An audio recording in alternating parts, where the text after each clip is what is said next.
Hello everyone, एजी से study point पे आपका स्वागत है।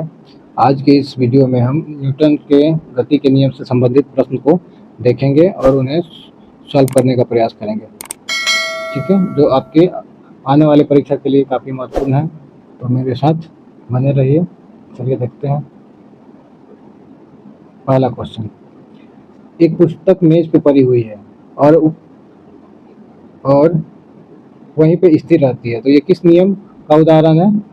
A book is lying on the table, continue to remain at rest. This is the example of Newton first law of motion. Newton के पहले गति के नियम से संबंधित है कि यदि कोई वस्तु रेस्ट में है तो रेस्ट में ही रहना चाहेगी और मोशन में है तो मोशन में ही रहना चाहती है।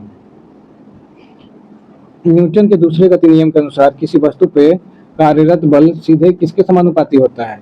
तो ये समानुपाती होता है आपके एक्सीलरेशन ऑफ द बॉडी। ठीक है,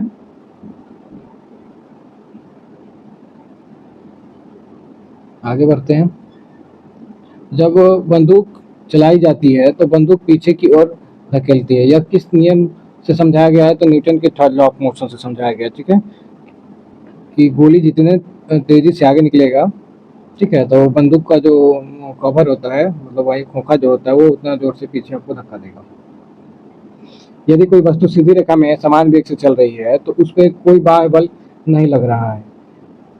ठीक है, यह किस नियम में कहा गया है?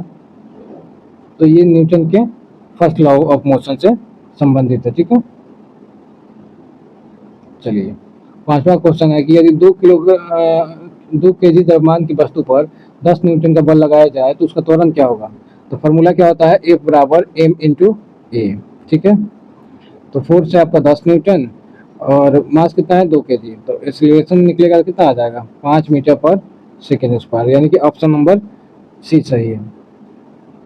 वह गुण जो किसी वस्तु को उसकी गति की अवस्था बदलने से रोकता है उसे क्या कहा जाता है? तो उसको कहते हैं हम इनर्शिया। हिंदी में क्या कहते हैं? जड़त्व। जड़त्व किसी वस्तु का वह गुण है जो उसको रेस्ट में है तो रेस्ट से मोशन में जाने से, और मोशन में है तो मोशन से रेस्ट में आने से क्या करता है? रेसिस्ट करता है, मतलब कि विरोध करता है। वो वस्तु के अंदर एक प्रवृत्ति पाई जाती है जिससे वो रेस्ट से मोशन में जाने से और मोशन से रेस्ट में आने से रेसिस्ट करती है। ठीक है, चलिए आगे बढ़ते हैं। क्रिया और प्रतिक्रिया बलों की युग्म किन पर काम करते हैं, है ना? किन पर काम करते हैं? तो क्रिया और प्रतिक्रिया डिफरेंट बॉडी पे काम करते हैं। ठीक है, जैसे कि मान लीजिए बंदूक से गोली निकला तो क्रिया मान लीजिए कि एक्शन किस पे हो रहा है? बुलेट पे हो रहा है। और रिएक्शन किस पे हो रहा है? तो जो बंदूक का कवर है उस पे हो रहा है, चाहे बंदूक है उस पे हो रहा है। जितने जोर से गोली आगे निकला उतने जोर से बंदूक पीछे धक्का मारेगा। If resultant force of a body is zero, then its momentum will remain constant। ठीक है, कैसे? मान लीजिए कि P बराबर m इंटू ए होता है। ठीक है, तो जब वस्तु पे बल नहीं लगेगा तो उसका मतलब क्या हुआ? वो या तो रुकी है तो रुकी ही है और चल रही है तो चल ही रही है। जिस स्टेज में है उसी स्टेज में रहेगी। ठीक है, कौन सा नियम बल को मात्रात्मक रूप में परिभाषित करता है? ए बराबर एम गुना है। तो ये न्यूटन के सेकेंड लॉ ऑफ मोशन से है। ठीक है, चलिए 10वां नंबर क्वेश्चन देखते हैं। दिशा का जड़त्व जो होता है इसका अर्थ क्या होता है? तो दिशा का जड़त्व में हम देखे थे कि कोई वस्तु जो होता है वो दिशा परिवर्तन से रेसिस्ट करती है, तो resist to change direction of motion. ठीक है, यानी कि ऑप्शन नंबर सी सही है। ठीक है, आगे बढ़ते हैं। जब गैस पीछे की ओर निकाली जाती है तो रॉकेट आगे बढ़ता है। यह सबसे अच्छा किसका एग्जाम्पल है? तो न्यूटन के तीसरे नियम का एग्जाम्पल है। ठीक है, गतिज संवेग का एसआई इकाई क्या है? तो मोमेंटम क्या होता है? तो किसी वस्तु के मास और वेलोसिटी के मल्टीप्लिकेशन को क्या कहते हैं? मोमेंटम कहते हैं। तो मास का ऐसा यूनिट किलोग्राम हो गया और वेलोसिटी का क्या हो जाएगा? मीटर पर सेकेंड, यानी कि ऑप्शन नंबर हमारा पे यहाँ ए सही है, किलोग्राम मीटर पर सेकेंड। चलिए आगे बढ़ते हैं। एक वस्तु घर्षण रहित सतह पर समान वेग से स्लाइड कर रही है, उस पर नेट फोर्स कितना होगा? ललक बल कितना होगा? ठीक है।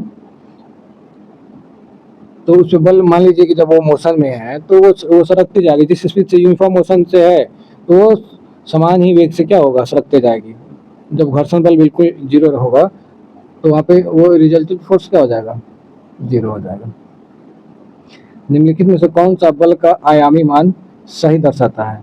तो बल का आयामी मान चलिए निकालते हैं। F बराबर m इंटू ए होता है, m इंटू ए। तो मास को हम किसमें, देखिए डायमेंशन के लिए हम अलग से वीडियो लाएंगे, लेकिन यहाँ पे थोड़ा बताने का प्रयास करते हैं। मास को हम किससे मापते हैं, m से। एक्सीलरेशन, एक्सीलरेशन का ऐसे यूनिट क्या होता है, एक्सीलरेशन में मीटर पर सेकेंड होता है। तो मीटर लेंथ को हम बीमा में क्या एल इंडिकेट करते हैं, टाइम का चीज लेते हैं टी से। तो एम फिर एल और यहाँ टी रहेगा, है ना, एम एल बाई टी, यानी कि एम एल और टी के पावर -1, एम एल टी के पावर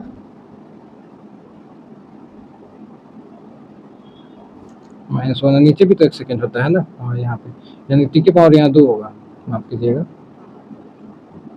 क्योंकि एक्सीलरेशन का हम जब निकालेंगे ना, फिर से देखिए एक बार, तो ये होता है यहाँ तो वेग हो गया, तो वेग का हो जाएगा मीटर पर सेकेंड, फिर यहाँ नीचे भी तो टी होता है ना, यानी इसका भी सेकेंड, यानी कि मीटर पर सेकेंड स्क्वायर, है ना। तो मीटर को एल से और टाइम को टी स्क्वायर होगा, यानी कि एम एल टी के पावर -2, यानी कि 14 का ऑप्शन नंबर हमारा ए सही है। आगे बढ़ते हैं 15 नंबर क्वेश्चन पे। वस्तु को संतुलन में रहने के लिए उस पर लगने वाले सभी बलों का योग क्या होना चाहिए? तो 0 होना चाहिए। कितना होना चाहिए? 0 होना चाहिए। निम्न में से कौन विश्राम की जरूरतों का, चाहे विराम की जरूरतों का उदाहरण है? A car moving with constant speed, तो ये तो गति का हो गया। A person in a bus thrown backward when it start, हाँ तो यही है आपका example of inertia of rest.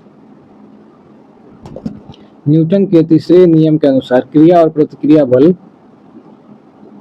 Equal in magnitude and same direction, equal in magnitude and opposite direction, equal and unequal and same direction, unequal and opposite direction नहीं। जैसे देखिए बंदूक से गोली निकल रहा है, तो गोली जितना जोर से आगे जा रहा है, बंदूक का कवर जो है उतना जोर से पीछे जा रहा है, तो फोर्स का मैग्नीट्यूड होगा वो इक्वल होगा, लेकिन डायरेक्शन क्या होगा, अपोजिट होगा, यानी कि 17 का ऑप्शन नंबर 20 सही है। 18 देखते हैं। एक वस्तु का द्रव्यमान m है और उसका त्वरण a दिया जाता है, तो उसको लगने वाला बल क्या होगा, F बराबर m मल्टीप्लाई a, यानी कि 18 का ऑप्शन नंबर सी सही है। चलिए आगे बढ़ते हैं, 19 नंबर को देखते हैं। जब कार तेज मोड़ लेती है, यात्री बाहर की ओर झुकता है, यह किसका, बाहर की ओर झुकता है या गिर जाता है? तो ये किसका एग्जाम्पल है? तो इनर्शिया ऑफ डायरेक्शन का, डायरेक्शन चेंज होता है। मान लीजिए कि हम लेफ्ट घूम रहे हैं, तो यात्री किधर मूव होंगे, तो राइट के बगल, या मूव होंगे चाहे गिरेंगे, जो भी हो। तो ये इनर्शिया ऑफ डायरेक्शन का एग्जाम्पल है। किसी वस्तु पर नेट एक्सटर्नल फोर्स शून्य कर दिया जाए तो उसकी चाल क्या रहेगी? तो कांस्टेंट रहेगा, उसका चाल क्या रहेगा, कांस्टेंट रहेगा, एक समान चाल से चल रही होगी। ठीक है, तो आशा करते हैं आपको वीडियो अच्छा लगा होगा।